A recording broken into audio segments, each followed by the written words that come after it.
Esta es una grabación LibriVox. Todas las grabaciones LibriVox son de dominio público. Para más información o para ser voluntario, por favor visite LibriVox.org. Primera parte del ingenioso hidalgo Don Quijote de la Mancha, por Miguel de Cervantes Saavedra. Capítulos primero a tercero. Capítulo primero, que trata de la condición y ejercicio del famoso hidalgo Don Quijote de la Mancha. En un lugar de la Mancha, de cuyo nombre no quiero acordarme, no ha mucho tiempo que vivía un hidalgo de los de lanza en astillero, adarga antigua, rocín flaco y galgo corredor. Una olla de algo más vaca que carnero, salpicón por las noches, duelos y quebrantos los sábados, lentejas los viernes, algún palomino de añadiduría los domingos, consumían las 3 partes de su hacienda. El resto de ella concluían sayo de velarte, calzas de velludo para las fiestas con sus pantuflos de lo mesmo, y los días de entre semana se honraba con su vellorí de lo más fino. Tenía en su casa un ama que pasaba de los 40 y una sobrina que no llegaba a los 20, y un mozo de campo y plaza que así ensillaba el rocín como tomaba la podadera. Frisaba la edad de nuestro hidalgo en los 50 años. Era de complexión recia, seco de carnes, enjuto de rostro, gran madrugador y amigo de la caza. Quieren decir que tenía el sobrenombre de Quijada o Quesada, que en esto hay alguna diferencia en los autores que deste caso escriben, aunque por conjeturas verosímiles se deja entender que se llamaba Quejada, pero esto importa poco a nuestro cuento. Basta que la narración dél no se salga a un punto de la verdad. Es pues de saber que este sobredicho hidalgo, los ratos que estaba ocioso, que eran los más del año, se daba a leer libros de caballerías con tanta afición y gusto, que olvidó casi del todo punto el ejercicio de la caza y aun la administración de su hacienda. Y llegó a tanto su curiosidad y desatino en esto, que vendió muchas hanegas de tierra de sembradura para comprar libros de caballerías en que leer, y así llevó a su casa todos cuantos pudo haber dellos, y de todos ninguno le parecían tan bien como los que compuso el famoso Feliciano de Silva, porque la claridad de su prosa y aquellas intrincadas razones suyas le parecían de perlas, y más cuando llegaba a leer aquellos requiebros y cartas de desafíos donde en muchas partes hallaba escrito: la razón de la sinrazón que a mi razón se hace, de tal manera mi razón enflaquece, que con razón me quejo de la vuestra fermosura. Y también cuando leía: los altos cielos que de vuestra divinidad divinamente con las estrellas os fortifican y os hacen merecedora del merecimiento que merece la vuestra grandeza. Con estas razones perdía el pobre caballero el juicio y desvelábase por entenderlas y desentrañarles el sentido, que no se le sacara ni las entendiera el mesmo Aristóteles si resucitara para solo ello. No estaba muy bien con las heridas que don Belianís daba y recebía, porque se imaginaba que por grandes maestros que le hubiesen curado, no dejaría de tener el rostro y todo el cuerpo lleno de cicatrices y señales, pero con todo, alababa en su autor aquel acabar su libro con la promesa de aquella inacabable aventura, y muchas veces le vino deseo de tomar la pluma y dalle fin al pie de la letra, como allí se promete, y sin duda alguna lo hiciera, y aun saliera con ello, si otros mayores y continuos pensamientos no se lo estorbaran. Tuvo muchas veces competencia con el cura de su lugar, que era hombre docto, graduado en Sigüenza, sobre cual había sido mejor caballero, Palmerín de Inglaterra o Amadís de Gaula. Mas maese Nicolás, barbero del mesmo pueblo, decía que ninguno llegaba al caballero del Febo, y que si alguno se le podía comparar, era don Galaor, hermano de Amadís de Gaula, porque tenía muy acomodada condición para todo, que no era caballero melindroso ni tan llorón como su hermano, y que en lo de la valentía no le iba a la zaga. En resolución, él se enfrascó tanto en su lectura, que se le pasaban las noches leyendo de claro en claro y los días de turbio en turbio, y así, del poco dormir y del mucho leer, se le secó el cerebro de manera que vino a perder el juicio. Llenósele la fantasía de todo aquello que leía en los libros, así de encantamientos como de pendencias, batallas, desafíos, heridas, requiebros, amores, tormentos y disparates imposibles, y asentósele de tal modo en la imaginación que era verdad toda aquella máquina de soñadas invenciones que leía, que para él no había otra historia más cierta en el mundo. Decía él que el Cid Ruy Díaz había sido muy buen caballero, pero que no tenía que ver con el caballero de la ardiente espada, que de solo un revés había partido por medio dos fieros y descomunales gigantes. Mejor estaba con Bernardo del Carpio, porque en Roncesvalles había muerto a Roldán el Encantado, valiéndose de la industria de Hércules cuando ahogó a Anteo, el hijo de la tierra, entre los brazos. Decía mucho bien del gigante Morgante, porque con ser de aquella generación gigantea, que todos son soberbios y descomedidos, él era afable y bien criado. Pero sobre todos estaba bien con Reinaldos de Montalbán, y más cuando le veía salir de su castillo y robar cuantos topaba, y cuando en Allende robó aquel ídolo de Mahoma que era todo de oro, según dice su historia. Diera él por dar una mano de coces al traidor de Galalón, el ama que tenía y aun la sobrina de añadidura. En efecto, rematado ya su juicio, vino a dar en el más extraño pensamiento que jamás dio loco en el mundo, y fue que le pareció conveniente y necesario, así para el aumento de su honra como para el servicio de su república, hacerse caballero andante y irse por todo el mundo con sus armas y caballo a buscar las aventuras y a ejercitarse en todo aquello que él había leído que los caballeros andantes se ejercitaban, deshaciendo todo género de agravios y poniéndose en ocasiones y peligros donde, acabándolos, cobrase eterno nombre y fama. Imaginábase el pobre ya coronado por el valor de su brazo, por lo menos del imperio de Trapisonda, y así, con estos tan agradables pensamientos, llevado del extraño gusto que en ellos sentía, se dio priesa a poner en efecto lo que deseaba. Y lo primero que hizo fue limpiar unas armas que habían sido de sus bisabuelos, que tomadas de orín y llenas de moho, luengos siglos había que estaban puestas y olvidadas en un rincón. Limpiólas y aderezólas lo mejor que pudo, pero vio que tenían una gran falta, y era que no tenían celada de encaje sino morrión simple. Mas a esto suplió su industria, porque de cartones hizo un modo de media celada, que encajada en el morrión hacía una apariencia de celada entera. Es verdad que para probar si era fuerte y podía estar al riesgo de una cuchillada, sacó su espada y le dio 2 golpes, y con el primero y en un punto deshizo lo que había hecho en una semana, y no dejó de parecerle mal la facilidad con que la había hecho pedazos, y por asegurarse de este peligro la tornó a hacer de nuevo, poniéndole unas barras de hierro por de dentro, de tal manera que él quedó satisfecho de su fortaleza, y sin querer nueva experiencia de ella, la diputó y tuvo por celada finísima de encaje.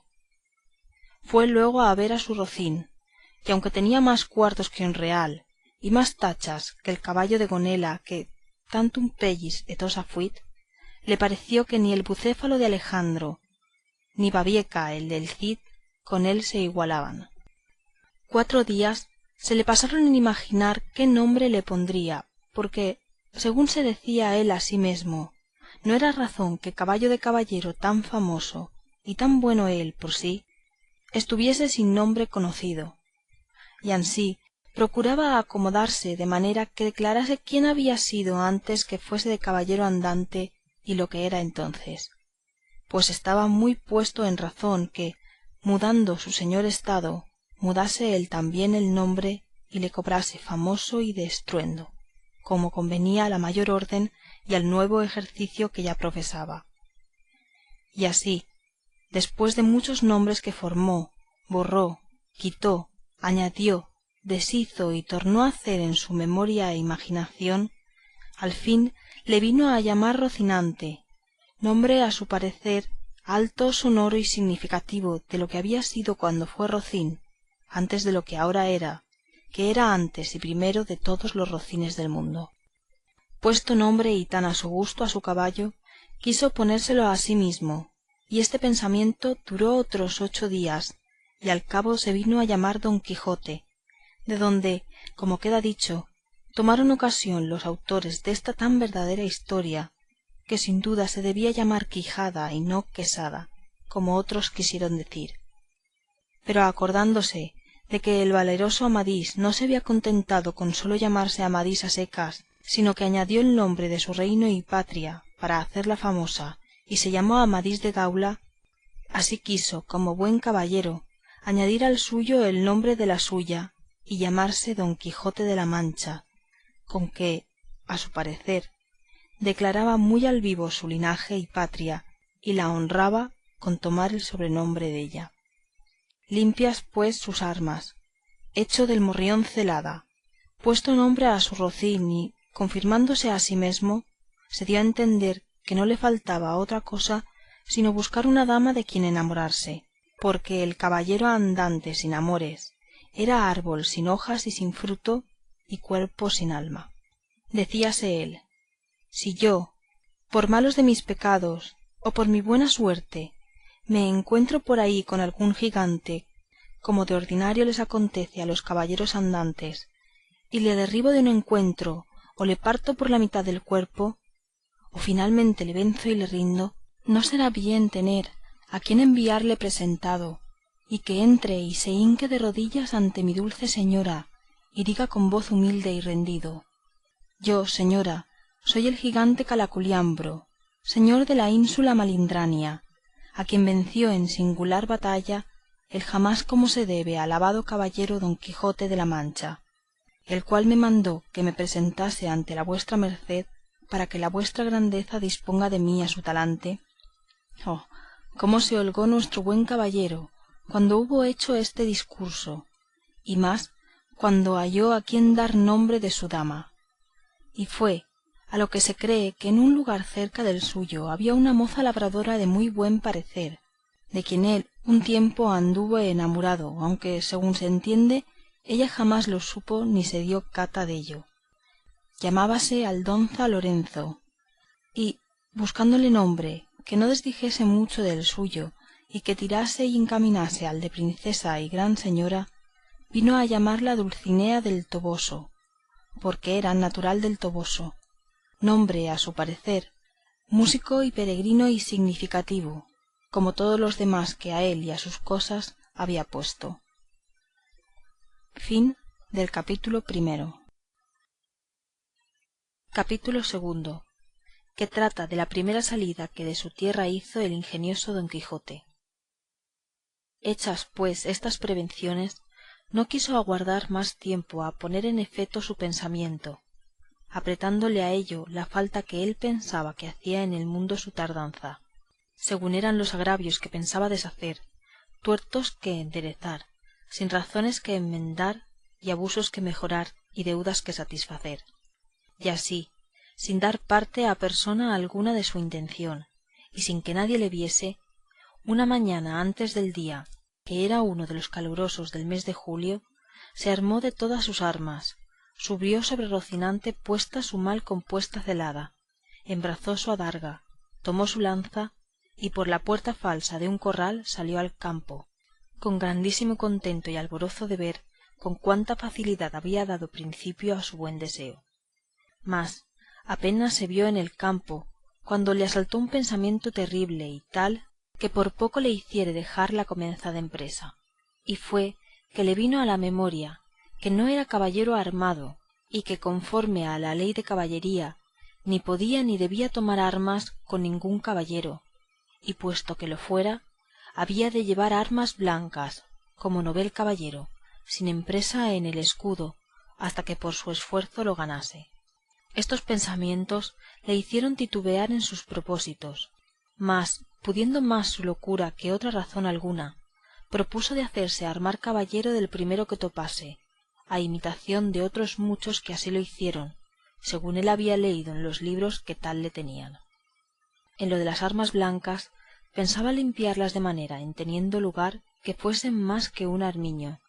y con esto se quietó y prosiguió su camino sin llevar otro que aquel que su caballo quería, creyendo que en aquello consistía la fuerza de las aventuras.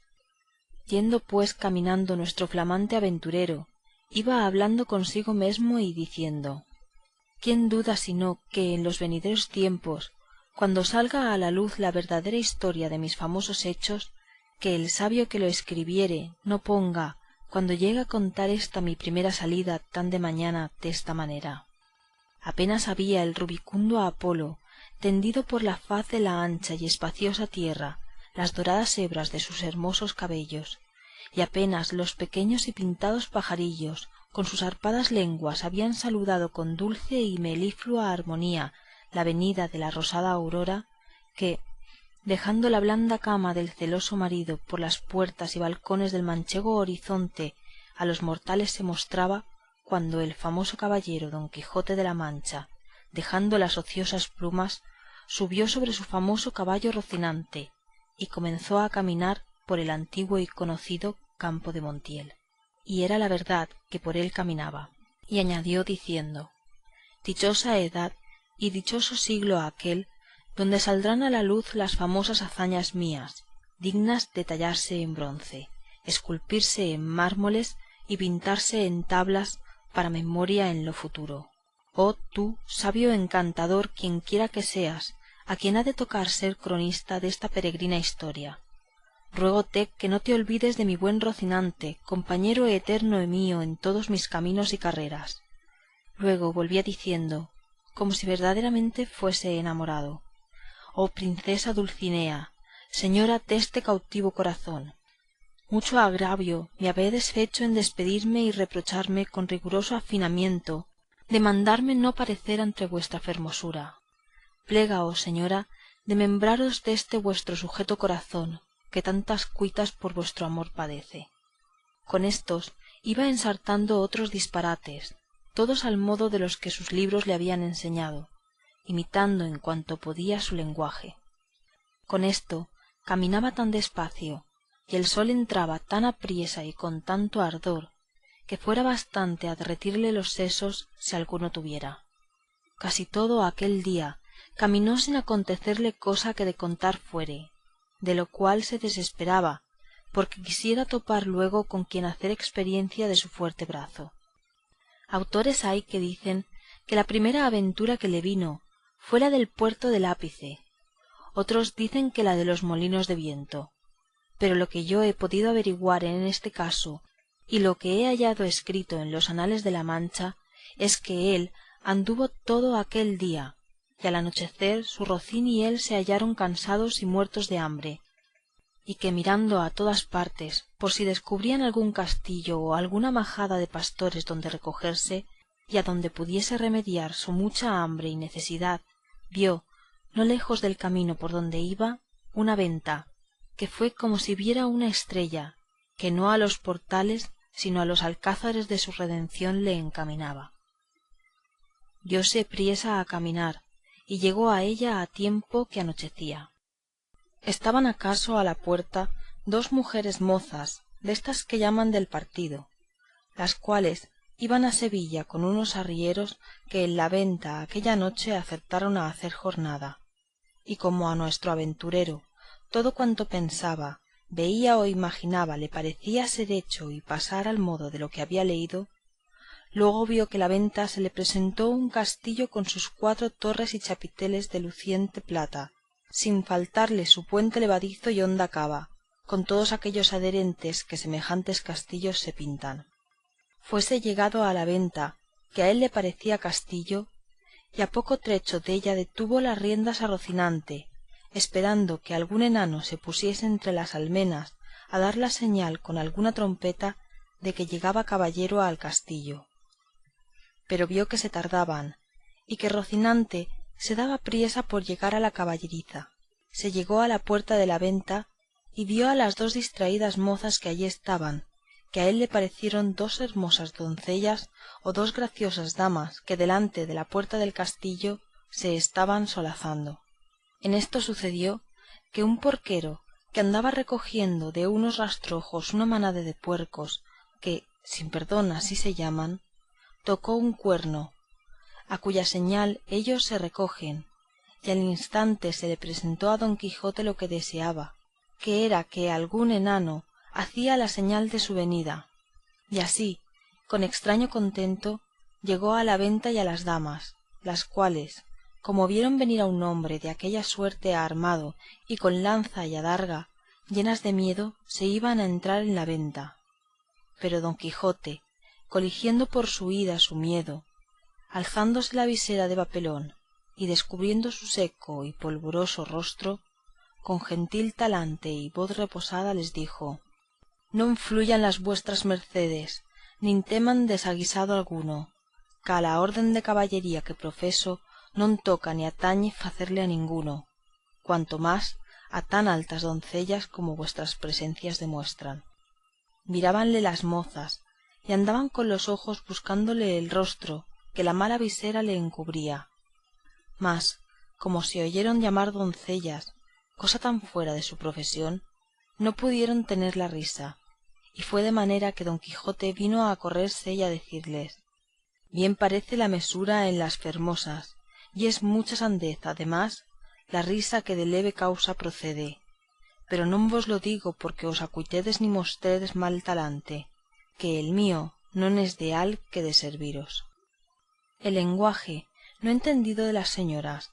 y el mal talle de nuestro caballero acrecentaba en ellas la risa y en él el enojo, y pasara muy adelante si a aquel punto no saliera el ventero, hombre que por ser muy gordo era muy pacífico, el cual, viendo aquella figura contrahecha, armada de armas tan desiguales como eran la brida, la lanza, adarga y coselete, no estuvo en nada en acompañar a las doncellas en las muestras de su contento, mas, en efecto, temiendo la máquina de tantos pertrechos, determinó de hablarle comedidamente y así le dijo: «Si vuestra merced, señor caballero, busca posada, amén del lecho, porque en esta venta no hay ninguno, todo lo demás se hallará en ella en mucha abundancia». Viendo don Quijote la humildad del alcaide de la fortaleza, que tal le pareció a él el ventero y la venta, respondió: «Para mí, señor castellano, cualquier cosa basta, porque mis arreos son las armas, mi descanso el pelear».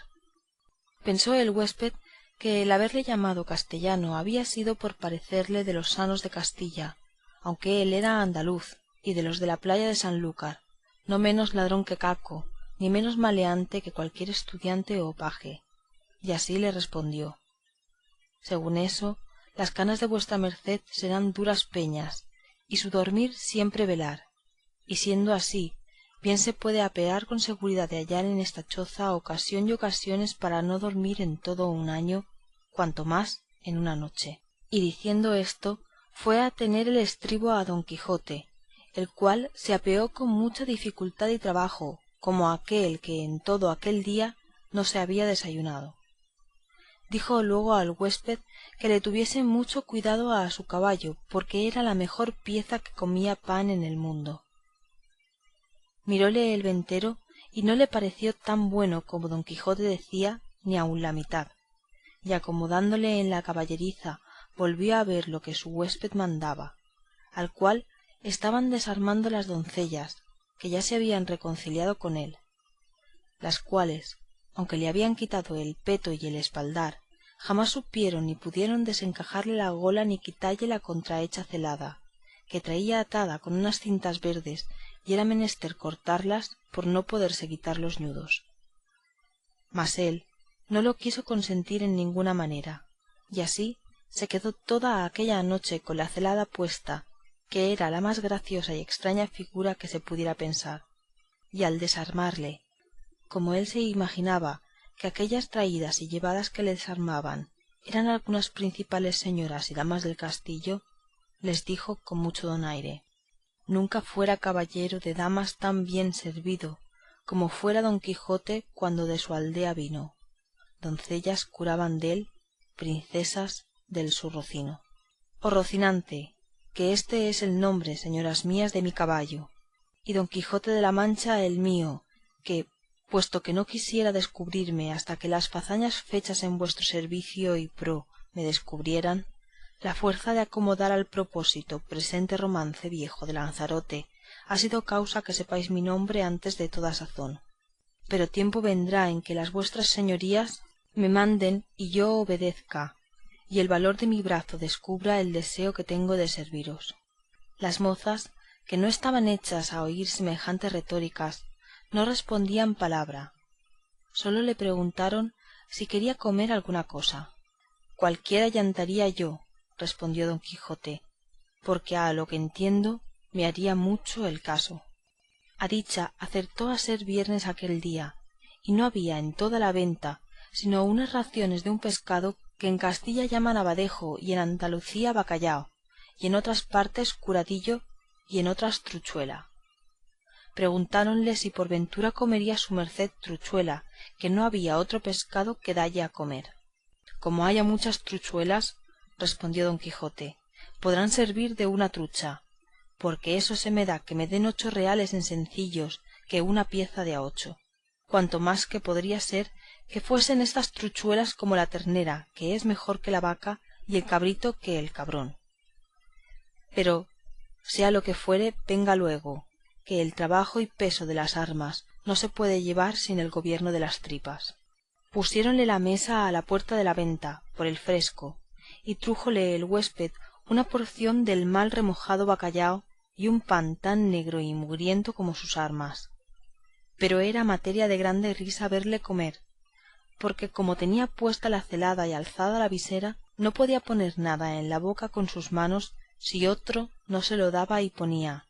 y ansí una de aquellas señoras servía deste menester. Mas al darle de beber no fue posible ni lo fuera si el ventero no horadara una caña, y puesto el un cabo en la boca, por el otro le iba echando el vino. Y todo esto lo recibía con paciencia, a trueco de no romper las cintas de la celada. Estando con ello, llegó a la venta un castrador de puercos,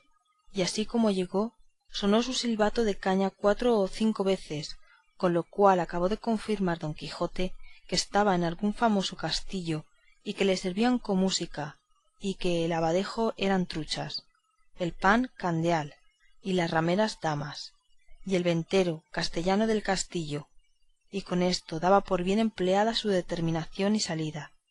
Mas lo que más le fatigaba era el no verse armado de caballero, por parecerle que no se podría poner legítimamente en aventura alguna sin recibir la orden de caballería. Fin del capítulo 2. Capítulo 3, donde se cuenta la graciosa manera que tuvo don Quijote en armarse caballero. Y así, fatigado deste pensamiento, abrevió su venteril y limitada cena, la cual acabada llamó al ventero, y encerrándose con él en la caballeriza, se hincó de rodillas ante él diciendo: no me levantaré jamás de donde estoy, valeroso caballero, fasta que la vuestra cortesía me otorgue un don que pedirle quiero, el cual redundará en alabanza vuestra y en pro del género humano. El ventero, que vio a su huésped a sus pies y oyó semejantes razones, estaba confuso mirándole, sin saber qué hacerle ni decirle, y porfiaba con él que se levantase, y jamás quiso hasta que le hubo de decir que le otorgaba el don que le pedía. No esperaba yo menos de la gran magnificencia vuestra, señor mío, respondió don Quijote, y así os digo que el don que os he pedido y de vuestra liberalidad me ha sido otorgado es que mañana en aquel día me habéis de armar caballero, y esta noche en la capilla de este vuestro castillo velaré las armas, y mañana, como tengo dicho, se cumplirá lo que tanto deseo para poder, como se debe, ir por todas las 4 partes del mundo buscando las aventuras en pro de los menesterosos, como está a cargo de la caballería y de los caballeros andantes como yo soy, cuyo deseo a semejantes fazañas es inclinado. El ventero, que como está dicho era un poco socarrón y ya tenía algunos barruntos de la falta de juicio de su huésped, acabó de creerlo cuando acabó de oírle semejantes razones, y por tener que reír aquella noche determinó de seguirle el humor, y así le dijo que andaba muy acertado en lo que deseaba y pedía, que tal propuesto era propio y natural de los caballeros tan principales como él parecía y como su gallarda presencia mostraba, y que él ansimesmo en los años de su mocedad se había dado a aquel honroso ejercicio, andando por diversas partes del mundo buscando aventuras, sin que hubiese dejado los percheles de Málaga, islas de Riarán, compás de Sevilla, azoguejo de Segovia, la olivera de Valencia, rondilla de Granada, playa de Sanlúcar, potro de Córdoba y las ventillas de Toledo y otras diversas partes donde había ejercido la ligereza de sus pies y sutileza de sus manos, haciendo muchos tuertos, recuestando muchas viudas, deshaciendo a algunas doncellas y engañando a algunos pupilos, y finalmente dándose a conocer por cuantas audiencias y tribunales hay en casi toda España, y que a lo último se había venido a recoger a aquel su castillo, donde vivía con su hacienda y con las ajenas, recogiendo en él a todos los caballeros andantes de cualquiera calidad y condición que fuesen, sólo por la mucha afición que les tenía, y porque partiesen con él de sus haberes, en pago de su buen deseo. Díjole también que en aquel su castillo no había capilla alguna donde poder velar las armas porque estaba derribada para hacerla de nuevo, pero que en caso de necesidad él sabía que se podían velar dondequiera y que aquella noche las podría velar en un patio del castillo, que a la mañana, siendo Dios servido, se harían las debidas ceremonias, de manera que él quedase armado caballero y tan caballero que no pudiese ser más en el mundo. Preguntóle si traía dineros. Respondió don Quijote que no traía blanca, porque él nunca había leído en las historias de los caballeros andantes que ninguno los hubiese traído. A esto dijo el ventero que se engañaba, que puesto caso que en las historias no se escribía, por haberles parecido a los autores dellas que no era menester escribir una cosa tan clara y tan necesaria de traerse como eran dineros y camisas limpias, no por eso se había de creer que no los trujeron. Y así tuviese por cierto y averiguado que todos los caballeros andantes, de que tantos libros están llenos y atestados, llevaban bien herradas las bolsas por lo que pudiese sucederles, y que asimesmo llevaban camisas y una arqueta pequeña llena de ungüento para curar las heridas que recibían, porque no todas las veces en los campos y desiertos donde se combatían y salían heridos había quien los curase, si ya no era que tenían algún sabio encantador amigo que luego los socorría, trayendo por el aire en alguna nube alguna doncella o enano con alguna redoma de agua de tal virtud que en gustando alguna gota della, luego al punto quedaban sanos de sus llagas y heridas, como si mal alguno hubiesen tenido.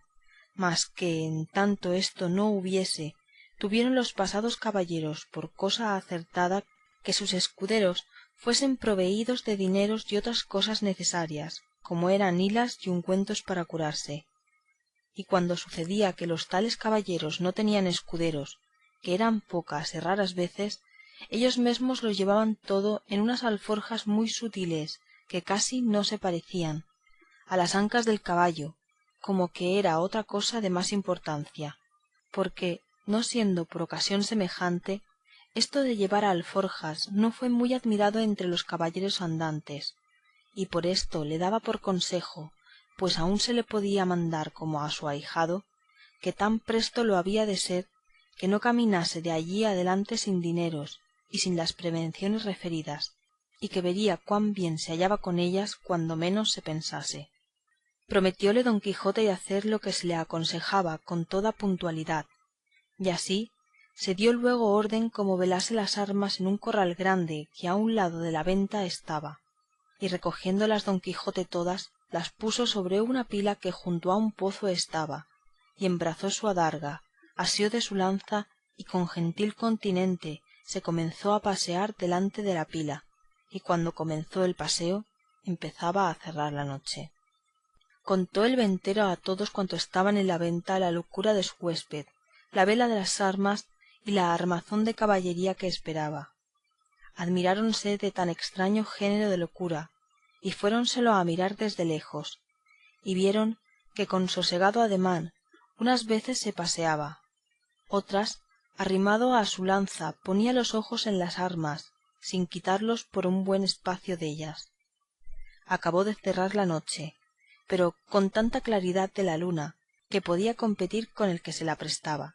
de manera que cuando el novel caballero hacía era bien visto de todos. Antojósele en esto a uno de los arrieros que estaban en la venta ir a dar agua a su recua, y fue menester quitar las armas de don Quijote que estaban sobre la pila, el cual, viéndole llegar, en voz alta dijo: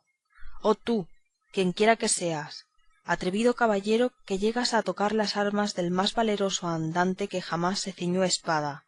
mira lo que haces y no las toques, si no quieres dejar la vida en pago de tu atrevimiento». No se curó el arriero destas razones,